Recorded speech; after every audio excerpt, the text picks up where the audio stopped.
అందరికీ నమస్కారం। ఈరోజు డాక్టర్ బాబాసాహెబ్ అంబేద్కర్ గారి వర్ధంతి సందర్భంగా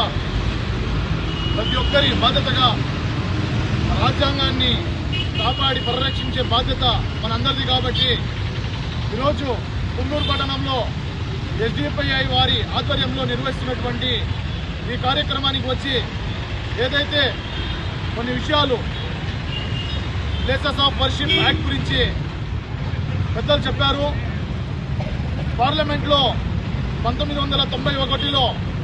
స్పెషల్ ప్రొవిజన్ యాక్ట్ 1991 ప్రకారం ఏదైతే 1947 ఆగస్ట్ 15 ముందు ఏదైతే ప్రార్థనా మందిరాలు ఉన్నాయో, మసీదులు కానివ్వండి, చర్చిలు కానివ్వండి, దేవస్థానాలు కానివ్వండి, దాన్ని సర్వేల పేరిట దాన్ని వాళ్ళ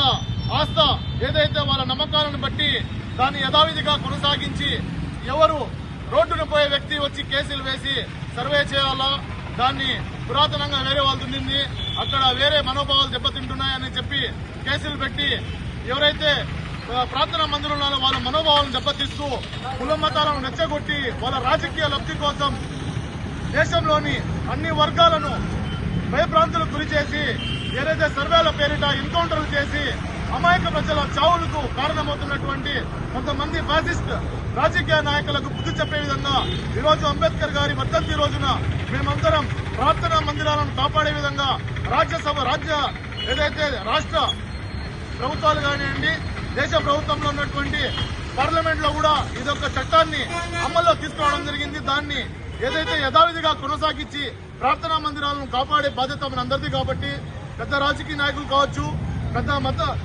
ప్రతి ఒక్క మతానికి చెప్పినటువంటి పెద్ద లీడర్లు కావచ్చు, ప్రతి ఒక్కరూ ఈ స్టెప్ ని ముందుకు తీసుకొని మనం హిందూ ముస్లిం సోదర భావాన్ని ముందుకు తీసుకెళ్లి ప్రతి ఒక్క మందిరాన్ని, ప్రతి ఒక్క చర్చిని, ప్రతి ఒక్క మసీదుని కాపాడే విధంగా ఎవరైతే ప్రతిరోజు ప్రార్థనా స్థలానికి వెళ్లి వాళ్ళు దేవుని దగ్గర కోరుకుంటారో ఆ ప్రార్థనా స్థలాలను కాపాడే పరిరక్షణలో భాగంగా ప్రతి ఒక్కరూ వాళ్ళ మనోభావాలను కించపరచకుండా ప్రతి ఒక్కరూ దాన్ని అమల్లో తీసుకుని వచ్చి ముందుకు తీసుకెళ్లాలని, దేశ రక్షణలో భాగంగా ప్రతి ఒక్కరూ తమ వంతుగా ముందుకు వచ్చి ఈ యొక్క